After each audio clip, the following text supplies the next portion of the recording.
La Coupe du Monde est terminée, on peut désormais se tourner vers le Barça. Et oui, il y a des enseignements à tirer pour le Barça suite à cette Coupe du Monde. Les amis, j'espère que vous portez toutes et tous très bien. Je suis très heureux de vous retrouver pour le premier enseignement, quelque part, de la nouvelle saison du Barça. On peut débuter par cette Coupe du Monde parce que je pense qu'il y a pas mal de choses que le Barça devrait prendre en note, honnêtement. Parce que là, c'est des choses qui sont trop évidentes, d'accord? Donc installez-vous, prenez des pop-corn comme d'habitude. On va décortiquer certaines choses. J'aimerais tout d'abord vous remercier par rapport à votre soutien tout au long de cette Coupe du Monde. Les gens qui ont été là, qui ont regardé les vidéos, qui ont partagé les vidéos, les dons aussi. Georges, merci mon frérot, merci pour le don, ça m'a fait extrêmement plaisir. Gaspi également, merci pour tes intros. Franchement, les gars, c'est à moi de vous remercier. Ça me fait extrêmement plaisir de voir que mon contenu vous plaît, que ce soit au niveau des intros, je sais que vous kiffez en règle générale les intros, que ce soit au niveau de l'analyse, des angles que je propose. Parce que, ouais, à la fin de la journée, c'est ça l'objectif d'un débrief. C'est qu'à la fin, qu'on se dise, ah, ça, je l'avais pas vu sous cet angle-là. Ah, ça, je l'avais pas analysé comme ça. Ah, ça, je l'avais peut-être pas vu. Vous voyez? Donc, c'est pas forcément moi qui vous parle parce que je détiens la vérité. C'est plus un avis de plus par rapport à un débat plus global. Vous donnez vos avis dans les commentaires. Moi, je donne mon avis en vidéo. Je regarde, je lis vos commentaires. Et c'est ça, une communauté. Donc, merci pour la force durant toute cette Coupe du Monde. Ben, on est reparti pour une nouvelle saison avec le Barça, tout simplement. Avant d'aller plus loin, cette vidéo est sponsorisée par mon partenaire RepFoot, site de vente de maillots en ligne. Ils m'ont fait parvenir ce survêtement du Sénégal. Je sais qu'il y a beaucoup de Sénégalais qui me suivent également, les mangeurs de Kiapla. Donc allez vous procurer vos survêtements du Sénégal sur RepFoot à des prix très abordables. Et les maillots aussi de toutes les équipes de la Coupe du Monde, que ce soit le Sénégal, la France, l'Espagne, etc. Donc tous les maillots aussi, ainsi que les survêtements sont sur RepFoot. Si vous achetez 3 articles, ils vous offrent un maillot supplémentaire de votre choix gratuitement. Si vous achetez 5 articles, ils vous offrent 2 maillots supplémentaires de vos choix gratuitement. La procédure pour avoir des maillots gratuits se trouve actuellement à l'écran ou alors en description de la vidéo. Et si vous utilisez le code de réduction Massian, vous aurez droit à 18% de rabais sur votre panier, les amis. Retournons donc à nos affaires, retournons au Barça. Et je vais pas passer par 4 chemins. On va tout de suite commencer par le premier enseignement. C'est du repos. Du repos. C'est du repos et c'est extrêmement important que certains joueurs, en fait, aient un break, vraiment une pause. Et quand je parle de repos, je ne parle pas là de 2 semaines de vacances. Je parle de joueurs qui ne reviendraient limite, vraiment limite, qu'après la première trêve de septembre. Parce que je parlais déjà du cas de Frenkie de Jong qui s'est blessé durant cette Coupe du Monde. Ben, je pense que lui, pour le coup, c'est très scandaleux ce qui s'est passé autour de lui. Parce que déjà, le Barça l'a aménagé. Lui, il voulait pas jouer la deuxième partie de saison pour ne pas aggraver sa blessure. En tout cas, il n'était pas sûr d'être à 100%. Il a donc préféré se sacrifier pour sa Coupe du Monde. Le Barça a respecté son choix. Et je pense que c'est pour ça qu'on ne l'a pas du tout vu en deuxième partie de saison. Tout ça pourquoi? Pour aller mettre son corps en danger et rater minimum 4 mois de compétition, voire plus. Là-dessus, et lui, Frenkie de Jong, et son coach Ronald Koeman sont irresponsables. Parce que Frenkie de Jong, il jouait avec des antidouleurs apparemment à chaque match. Il savait qu'il était blessé, il a forcé. Après, tu te dis, c'est la Coupe du Monde. Peut-être que c'est l'une des rares fois qu'il aura l'opportunité de jouer à la Coupe du Monde avec les blessures, avec les méformes et tout. Mais quand même, tu vas pas mettre ta santé en danger pour une Coupe du Monde dont tu n'es même pas sûr de gagner. Umtiti l'a fait. Il a gagné la Coupe du Monde, mais ça lui a coûté sa carrière. Ça lui a coûté son corps. Donc aujourd'hui, moi je pense que le Barça, pour Frenkie de Jong, devrait songer à se séparer de lui. Déjà parce que rapport qualité-prix par rapport à ce qu'il touche comme salaire versus ce qu'il donne comme satisfaction sur le terrain depuis son arrivée au Barça, je suis désolé, je trouve que ce n'est pas assez. Il touche un salaire très important et c'est pas le joueur le plus indispensable du Barça, loin de là. Donc moi je pense que faut déjà commencer à penser à un milieu de terrain, peut-être pas cet été, voire même cet été, on verra. Mais Frenkie de Jong, je pense qu'il faut commencer maintenant à réfléchir à d'autres options par rapport à lui. Ça reste un bon joueur de football, par contre, faut pas non plus faire de la réécriture autour de lui. C'est un joueur élégant, c'est un joueur qui est capable de résister au pressing, tout ça, il a des qualités incroyables, Frenkie de Jong. Mais moi, je pense juste que par rapport à ce dont le Barça a besoin, par rapport à ce qu'il donne au Barça, ben, c'est pas assez. Et vu le salaire qu'il touche, ben, peut-être que la meilleure solution pour les deux camps, ben, ça sera une séparation au bout d'un moment. Mais on en est un peu loin. ou pas. On verra cet été ce qui va se passer avec lui. Je pense pas qu'il partira cet été vu qu'il est blessé de toute façon. Mais c'est aussi une sorte d'accumulation parce que avec le Barça, il n'y a pas eu de coupure. En tout cas, il n'a pas pu avoir le temps de repos dont il voulait pour se préparer au mieux pour la Coupe du Monde parce qu'il y a un enchaînement de matchs le plus haut niveau, c'est comme ça. Et puis derrière, avec sa sélection, il est obligé de forcer. Donc il force, il se blesse encore plus gravement. Là, on parle de Frenkie de Jong, mais on pourrait également parler d'autres joueurs du Barça. Lui, Frenkie de Jong, c'est le pire cas parce que c'est une blessure un peu grave. Mais Rafinha aussi, je trouve que le manque de repos, le manque de pause a fait en sorte que non seulement il a tronqué sa Coupe du Monde, mais elle a également tronqué la fin de saison du Barça. Parce que, deuxième partie de saison déjà, il avait ces mêmes blessures récurrentes là. Et voilà, ça a continué.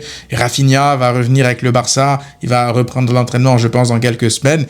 Moi, je pense qu'au bout d'un moment, faut savoir dire stop et se reposer. Prendre le repos nécessaire. J'ai pas envie que Rafinha revienne dans le rush parce qu'il faut être là pour la première journée de Liga. Le Barça a besoin d'un Rafinha à 100% de ses capacités. Et on sait c'est quoi un Rafinha à 100% de ses capacités. D'accord? Donc, faut pas à chaque fois que t'es blessé te presser parce que ton club a besoin de toi pour ne pas être à 100% et te reblesser derrière. On voit Pedri, on voit Lamine Yamal. Moi, Pedri, je vous mens pas qu'à certains moments dans cette Coupe du Monde, je l'ai senti un peu cramé. Et ça lui a même coûté sa place de titulaire. Il a eu un peu de repos, il a beaucoup moins joué durant les 2 derniers matchs parce qu'il rentrait, logique. Et comme par hasard, les 30 minutes, voire plus, lors de la prolo, parce qu'il est rentré à la 60e minute contre l'Argentine, mais Pedri te sort un gros match, il fait une très belle entrée. Il crée, je crois, 4 grosses occasions depuis sa rentrée. C'était le joueur espagnol qui en a créé le plus. Pourtant, il est rentré qu'à la 60e minute. Ça, c'est le Pedri qu'on connaît, ça. Si vous vous rappelez bien, Pedri, depuis qu'il était revenu de blessure contre l'Atlético Madrid déjà, je pense que c'était pour le match retour de la Coupe du Roi où le Barça devait faire une remontada, il a forcé, il a fini lessivé alors qu'il revenait juste de blessure, on avait pris un risque inconsidéré par rapport à lui, il aurait pu rechuter. Depuis ce moment-là, on n'a pas vu un énorme Pedri jusqu'à la fin de saison, hein, honnêtement, parce que même le match retour face à l'Atlético Madrid en Ligue des Champions, il n'a pas été bon, on va pas se mentir, et tu sens qu'il était cramé, Pedri, parce que Pedri, peu importe le poste où il joue, que ce soit beaucoup plus haut ou beaucoup plus bas, il est capable de faire beaucoup mieux que ce qu'il a fait durant la deuxième partie de saison. Donc c'est peut-être le moment aussi pour Pedri de vraiment profiter pour se reposer, avoir un break. Parce que vous rappelez-vous, pourquoi Pedri se blessait tout le temps avant, sous Koeman notamment? C'est parce qu'il finissait la Coupe du Monde, il enchaîne avec les JO, il revient avec le Barça, il veut pas se reposer, il veut tout de suite reprendre. Non, stop. On ne veut plus revivre ça. Le Barça a la chance d'avoir de bons milieux de terrain, de bons joueurs au milieu de terrain, de bonnes pépites également. Est-ce que ça va suffire pour toute une saison? Absolument pas. Mais je pense que pour un début de saison, tu peux te passer de Pedri. Faut pas qu'il revienne tout de suite pour être titulaire. Et ça y est, on repart sur une saison de 60 matchs, 70 matchs. Du repos, on veut un Pedri à 100%. Et ça vaut également le coup pour Lamine Yamal. Lamine Yamal n'est pas encore à 100%. Il revient d'une blessure, on le rappelle, il a joué cette Coupe du Monde, alors qu'il n'est pas à 100% là. On le voit sur certaines séquences. Un Lamine Yamal à 100% de ses capacités physiques, il fait beaucoup plus de différence dans cette Coupe du Monde. Mais c'est pas que un problème physique, c'est aussi un problème tactique par rapport à lui. En tout cas, problème, c'est un grand mot. C'est une adaptation tactique. Mais il faut quand même reconnaître que Lamine Yamal, physiquement, n'était pas à 100%. Logique, il revient de blessure. Mais pour Lamine, on parlera de lui tout à l'heure sur un autre des enseignements. Ce que je veux dire par là, c'est que globalement, le Barça doit prendre soin de ses joueurs, de ses internationaux. Parce que ça fait quand même une saison à rallonge avec la Coupe du Monde. Le Paris Saint-Germain vient de te montrer que c'est pas le début qui compte, mais plus la fin. Ça fait 2 saisons de suite que le PSG, première partie de saison, ils sont mid, voire médiocres. Ils finissent à 2 doigts d'être éliminés de la Ligue des Champions en passant par les barrages. Mais quand ça compte le plus, là, leurs joueurs, ils sont frais. Les Dembélé qui n'ont quasiment pas joué la Ligue 1. Après, c'est vrai que tu peux pas faire le parallèle avec la Ligue 1 et la Liga. Mais c'est ça aussi l'importance d'avoir un effectif pléthorique. Et c'est la raison pour laquelle, justement, le deuxième enseignement, ça va être de compter sur les recrues. De compter sur les recrues tout de suite. Et quand je parle de recrues, je parle de Anthony Gordon, je parle de Karim Adeyemi, mais également d'autres recrues, parce que pour moi, si le Barça termine le mercato comme ça, c'est très mauvais. Évidemment qu'il va falloir continuer à se renforcer, je pense qu'ils vont continuer à se renforcer, mais il va falloir que Flick fasse beaucoup plus de rotation, surtout sur la première partie de saison, parce que ça sert à rien de commencer en boulet de canon pour qu'arriver les phases à élimination directe en Ligue des Champions à partir de janvier-février, ou en tout cas les phases les plus importantes, les plus difficiles, 8e quart de finale, que t'aies plus rien dans le coffre, que tes meilleurs joueurs soient cramés. C'est ça que le Barça a fait durant ces 2 dernières saisons-là. Quand je pense à Lamine Yamal, je repense à sa saison, ben Flick l'a très peu ménagé. Il l'a très peu ménagé, la vérité. Donc il arrive blessé juste avant la Coupe du Monde. Déjà, je trouve que c'est une chance qu'il ait pu participer à la Coupe du Monde parce qu'il aurait pu même pas y participer. On voit Fermín Lopez. Il a été malchanceux de fou parce que lui aussi, sinon il aurait été champion du monde, là, Fermín Lopez. Donc, moi, je pense que Flick doit vraiment réussir à gérer les minutes de ses joueurs les plus importants, mais pas que. Quand on voit Lamine Yamal, quand on voit Rafinha, quand on voit un Rooney qui n'a pas énormément joué parce que je sais pas si c'est parce que Flick ne comptait pas trop sur lui, ne lui faisait pas trop confiance. Mais là, avec Adeyemi, je suis désolé, il n'a plus d'excuses. Il connaît Adeyemi, il aime bien le profil du joueur, il l'a ramené au Barça. C'est pas pour que Lamine Yamal enchaîne 120 minutes, qu'il enchaîne 90 minutes contre des équipes de 3e division en 16e ou 32e de finale de Coupe du Roi. D'accord? Donc, il va falloir ménager ces joueurs, les importants en tout cas, le plus possible pour que lors de la deuxième partie de saison, que tu puisses compter en fait sur ta meilleure équipe. Rendez-vous compte que le Barça, la saison passée, même s'ils avaient passé l'Atlético Madrid, ils allaient se présenter contre Arsenal sans Lamine Yamal, sans Rafinha. Tu voulais aller où avec ça? Donc, c'est important de commencer à planifier la saison. Je pense que voilà, il y a eu un nouveau préparateur physique qui est arrivé, un Allemand, un homme de confiance de Flick, qui a d'ailleurs une très bonne réputation. Je ne vois pas que je le connais pas. Je connais pas ses antécédents, mais on va surveiller ça de près. La vérité, c'est que la préparation physique aussi devait être améliorée. C'est la raison pour laquelle ils se sont séparés de Julio Tous. Mais maintenant, il va falloir en fait être présent sur les deuxièmes parties de saison. C'est là où tout le monde maintenant attend le Barça, parce que ces joueurs-là, ces joueurs du Barça qui ont gagné la Coupe du Monde, ils sont attendus maintenant en Ligue des Champions. Par exemple, Anthony Gordon, l'avantage avec un mec pareil, c'est qu'il peut être tout de suite prêt, opérationnel, pour faire souffler Rafinha dès le début de saison. Pour pas rusher, entre guillemets, Rafinha. Évidemment, il faudra une période d'adaptation et tout. J'espère qu'elle ne sera pas très longue pour lui. Mais c'est un international confirmé, titulaire en Coupe du Monde, et il sort d'une bonne Coupe du Monde. Donc, il arrive déjà avec ce momentum-là. On verra comment Flick va gérer ça, mais il va falloir vraiment bien gérer les minutes de tes titulaires. On avance avec le 3e enseignement pour le Barça. Je suis désolé, là encore, c'est quelque chose d'un peu négatif pour le Barça, mais c'est surtout les latéraux. Cette Coupe du Monde-là, elle a mis en lumière, elle a mis en exergue en fait tout ce dont une équipe de très haut niveau a besoin au poste de latéral. Tu regardes l'Espagne, Cucurella, Pedro Porro, tu fais le parallèle avec le Barça, ça fait mal aux yeux. Honnêtement, tu veux aller gagner la Ligue des Champions avec des latéraux comme Baldé du niveau de la saison dernière et Koundé du niveau de la saison dernière, c'est pas possible. C'est pas possible. Le Paris Saint-Germain et l'Espagne nous montrent en fait que dans le foot de très très haut niveau, tu as besoin d'avoir de très bons latéraux en fait. Et moi, lorsque je regarde la dynamique des latéraux du Barça, je suis là, après coup, je suis un peu dégoûté que Cucurella soit allé au Real Madrid parce que je me dis que ça aurait été un upgrade de fou par rapport à ce qu'on a comme latéral gauche. Moi, je pense que la saison prochaine, déjà, Koundé, faudra songer à lui donner beaucoup plus de minutes dans l'axe, d'accord? À droite, j'aimerais que le Barça tout de suite commence avec un latéral qui sait jouer latéral, qui est à l'aise avec le poste de latéral, qui a été formé comme latéral, c'est-à-dire Joao Cancelo à droite. Cancelo à droite. Oui, et qui déséquilibre ou quoi, on verra. Mais pour l'instant, ça serait bien de commencer avec un latéral offensif. En tout cas, un latéral qui a des velléités offensives, comme Pedro Porro. Un latéral aussi qui est à l'aise dans les sorties de balles, tout ça. Qui est à l'aise techniquement, qui est à l'aise avec le ballon, qui n'est pas rigide, en fait. Koundé, il dépanne pour le coup. On va pas non plus tout remettre sur lui. C'est pas que de sa faute. Mais c'est un défenseur central à qui on demande de dédoubler et de faire des appels dans le dos pour faire des centres millimétrés. En tout cas, de faire des feintes de frappe, des centres. C'est pas possible. C'est pas possible. Il va réussir de temps en temps à faire de bons matchs parce que c'est un joueur intelligent qui arrive à s'adapter et à adapter son corps par rapport à ce dont il a besoin. Mais Koundé, je suis désolé, c'est pas un latéral.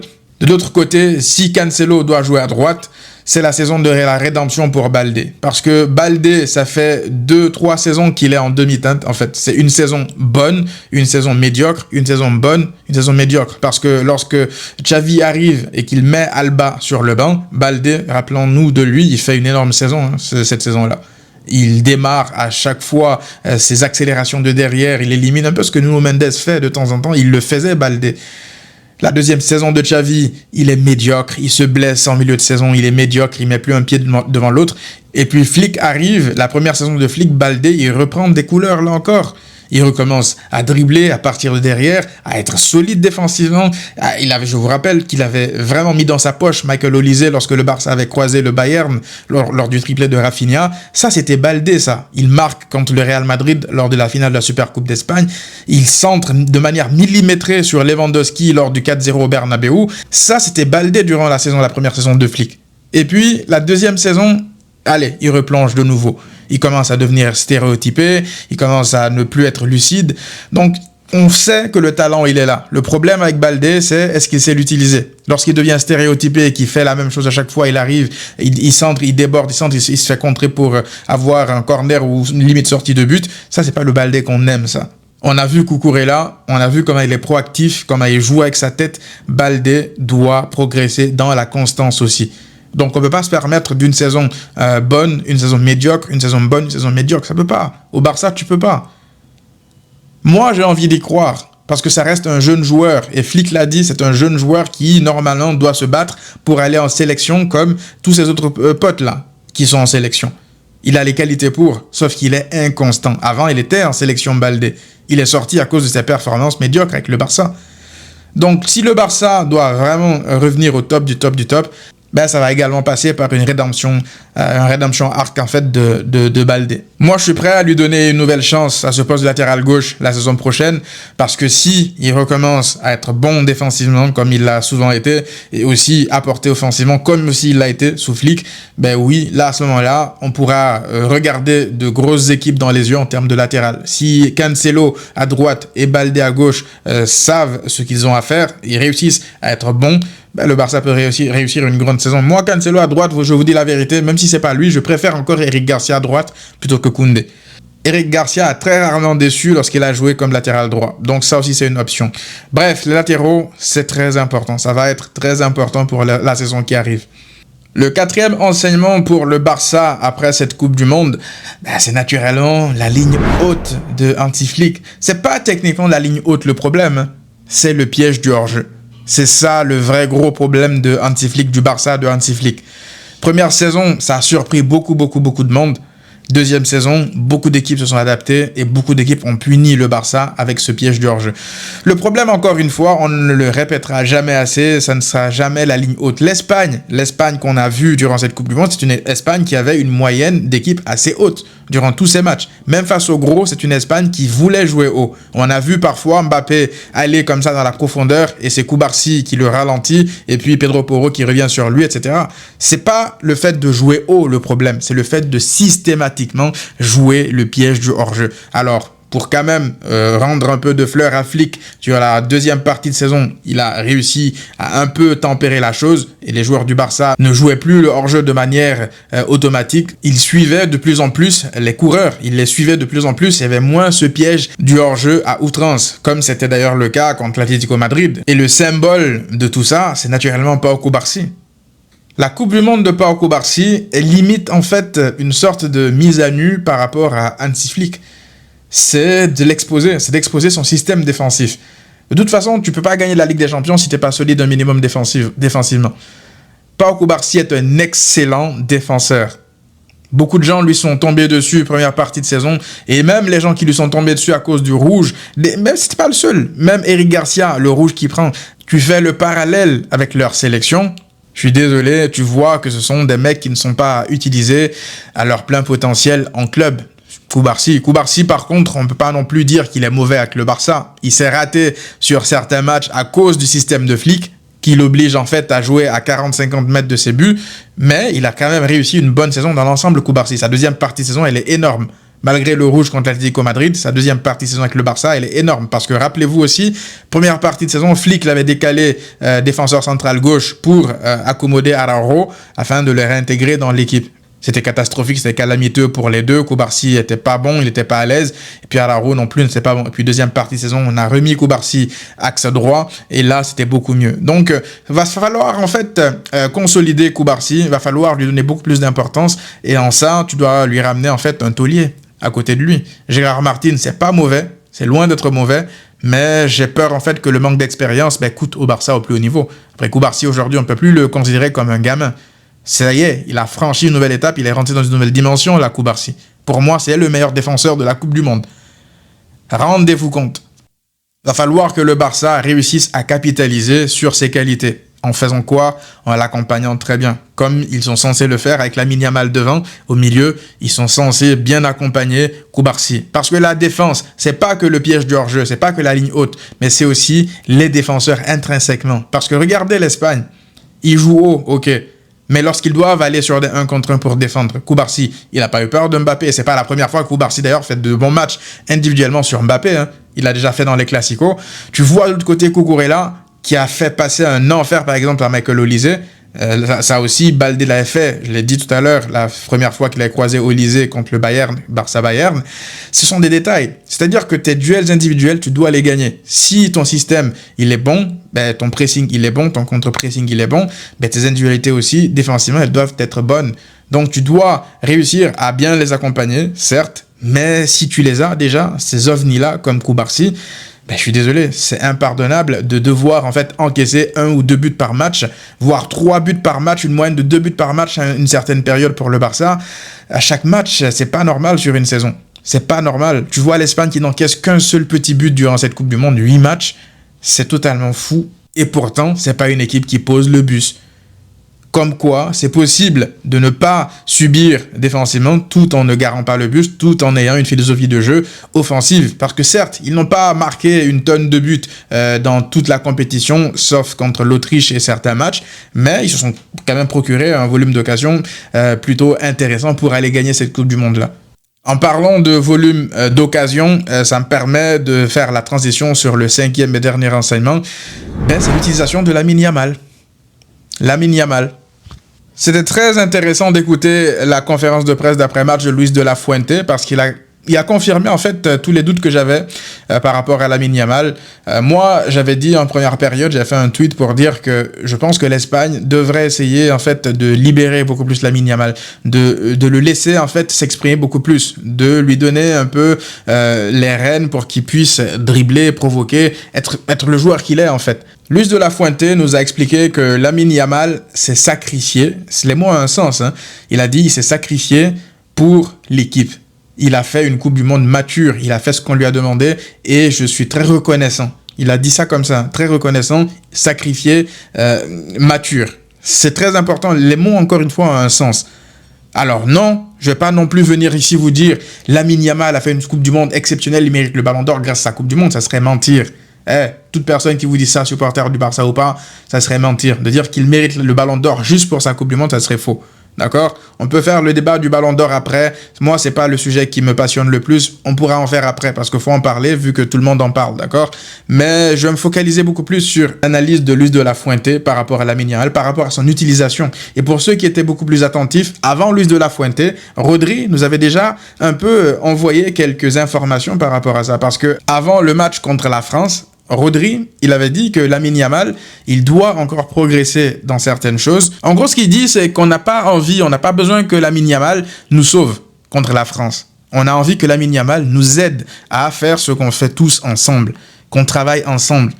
C'était ça le message. Beaucoup de fans du Barça, je le voyais sur les réseaux, je le voyais sur Twitter. Beaucoup de fans du Barça n'ont pas aimé, en mode il manque de respect à Lamine Yamal, ils ne le considèrent pas. Mais Rodri est le capitaine de l'Espagne.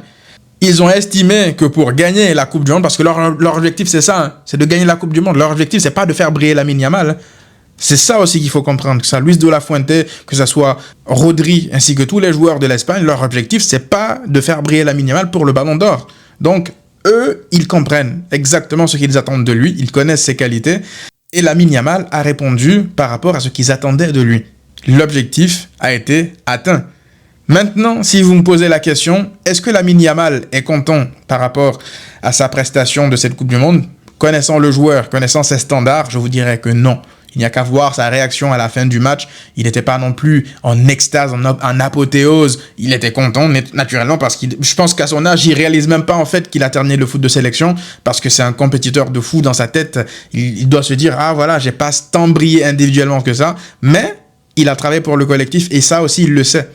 Alors non, il faisait pas non plus la gueule, hein, mais il n'était pas très expressif au début en tout cas, avant qu'on commence les cérémonies de festivités. Là encore, quand tu fais le parallèle avec le Barça, c'est un peu le contraire. C'est Lamine Yamal, s'il te plaît, sauve-nous. Faut alimenter Lamine Yamal à chaque fois.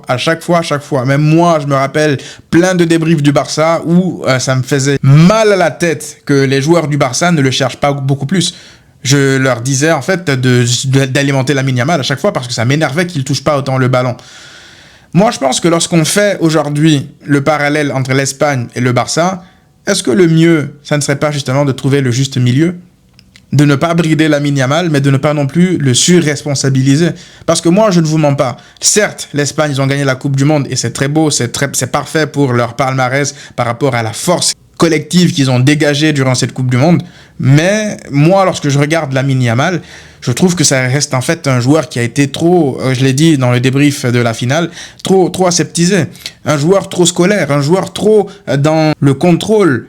Ça, c'est un peu comme lorsqu'on dit souvent les ailiers qui dribblent, le Joga Bonito, la samba, ça a disparu, ça n'existe plus. Ben, c'est à cause des systèmes comme ceux qui ont permis à l'Espagne de gagner la Coupe du Monde. Moi, je ne veux pas voir en fait un Barça qui devient beaucoup trop scolaire comme ça là. Moi, je veux voir certes un Barça beaucoup plus fort qui va aller gagner la Ligue des Champions, mais je veux voir aussi un Barça qui me fait me lever de mon siège. Moi, je veux voir un Lamine Yamal qui me donne du spectacle. J'ai envie de voir beaucoup plus de choses dans un match de football. C'est la raison pour laquelle je vous dis qu'il faudrait peut-être trouver le juste milieu. Maintenant, le résultat de l'Espagne vous dira que c'est notre méthode à nous pour Yamal, pour utiliser Yamal qui est la meilleure.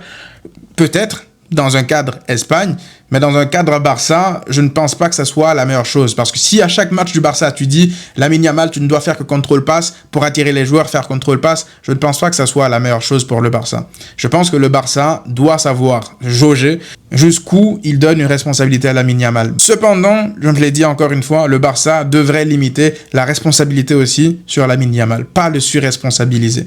De trouver l'équilibre, en fait. Je vais revenir au match contre le Bayern de nouveau en 2024-2025 lorsque Flick arrive sa première saison là. Vous vous rappelez que Lamine Yamal ne marque pas durant ce match-là. Certes, il fait des passes D, mais il ne marque pas. Mais Lamine Yamal, là encore, avait fait un match ultra mature. Parce que le Bayern, c'est là que tu te dis, ce sont deux équipes un peu équivalentes, d'autant plus que beaucoup pensaient que le Bayern allait continuer à marcher sur le Barça de nouveau. Depuis les années que le Bayern bat le Barça, là on a vu des équipes qui se regardaient droit dans les yeux, et ce sont les individualités qui ont pesé dans la balance, notamment Lamine Yamal, notamment Pedri, notamment Rafinha qui met un triplé ce jour-là, mais Lamine Yamal, lui, il a brillé par rapport à son contrôle. À chaque fois que ça venait le chercher, parce que le Bayern, ils avaient un pressing agressif, c'était les préceptes déjà du Bayern de compagnie d'aujourd'hui, ils étaient très agressifs sur le porteur de balle, ils allaient chercher le Barça très haut, mais Lamine Yamal et Pedri les ont écœurés. Lorsqu'ils allaient chercher Pedri au milieu, ils les éliminaient, ils se faufilaient, ils passaient, ils récupéraient pas la balle, ça les décourageait. Et lorsqu'ils allaient chercher Lamine Yamal sur le côté, que ce soit Gnabry ou même Alphonso Davies derrière, ils se sont fait calmer. Pas forcément en faisant des dribbles électriques, en centrant pour faire marquer, non, mais plus dans le contrôle. Souvent, Lamine Yamal, qu'est-ce qu'il faisait ? Il éliminait petit pont par-ci, petit pont par-là, allez, hop, je reviens en arrière, passe entre les jambes pour aérer le jeu, passe en retrait, et ça y est, le pressing du Bayern était mort. Lamine Yamal, lorsqu'il décide, il peut être une sorte de milieu de terrain qui joue comme ailier droit, un milieu offensif droit en fait, qui sait calmer le jeu, qui sait gérer le tempo d'un match, qui sait quand accélérer, qui sait quand calmer le jeu, sans non plus perdre sa folie et son explosivité. Moi, je pense que le match face au Bayern, ce match-là, c'est ça l'équilibre parfait pour avoir la meilleure version de Lamine Yamal. Pas de le laisser aller comme ça, dribbler 6-7 joueurs de l'Atlético Madrid pour ne pas trouver un partenaire, mais plutôt de profiter de son talent pour que d'autres joueurs aussi puissent en profiter. Comme Rafinha ce jour-là d'ailleurs qui fait un triplé contre le Bayern. Donc ça reste un débat assez profond par rapport à Lamine Yamal. Juste pour les débats de Ballon d'Or et tout là, je sais que ça commence, ça a déjà commencé. Les supporters du Real, du Paris Saint-Germain, l'édition merengue, là, la page madrilène qui est venue citer mon tweet pour me dire oui, si un autre joueur que Lamine Yamal avait fait cette Coupe du Monde, vous n'auriez pas eu le même discours, patati patata. Comme si nous, en tout cas moi, je suis venu vous dire ici, une fois durant cette Coupe du Monde, que Lamine Yamal a été exceptionnel, que Lamine Yamal, il a fait la Coupe du Monde de sa vie. Non! Je l'ai dit moi-même, Lamine Yamal, si c'est sur cette Coupe du Monde qu'on doit se baser pour le Ballon d'Or, il ne mérite pas le Ballon d'Or sur cette Coupe du Monde-là. Maintenant, tu peux regarder par rapport aux critères du Ballon d'Or, par rapport à tous les aspects qu'ils prennent en compte, c'est-à-dire la saison au complet, les trophées, la Coupe du Monde qui est très importante et tout, et puis vous verrez votre débat là-bas après. Moi, je suis pas dans ça pour l'instant en tout cas. Moi, je vous parle uniquement de la Coupe du Monde de Lamine Yamal, de ce qu'on attend de lui. Est-ce qu'il a fait une Coupe du Monde exceptionnelle? Absolument pas. Est-ce qu'il a raté sa Coupe du Monde?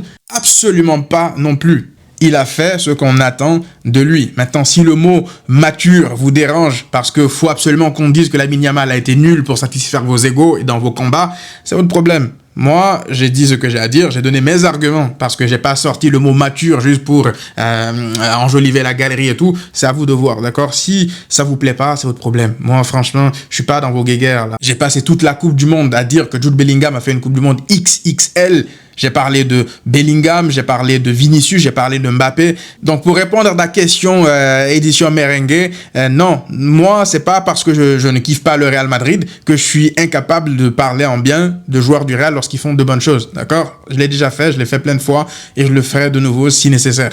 Maintenant, si vous voulez absolument qu'on tombe sur Lamine Yamal, qu'on le détruise parce qu'il n'a pas fait 50 buts, 50 passes décisives en Coupe du Monde pour sa première participation, c'est votre problème. Le gamin, il est champion du monde. Et ça, là, ça vous fera mal pour le restant de vos jours. Voilà. Donc, dites-moi, vous, qu'est-ce que vous en avez pensé dans les commentaires, les amis. On se retrouve, donc, pour une prochaine vidéo assez rapidement. Ben là, le Barça est de retour. Hein. Espérons un dénouement très rapide maintenant pour le dossier Julian Alvarez. Ça devrait normalement se décanter dans les prochains jours, prochaines semaines. À très vite.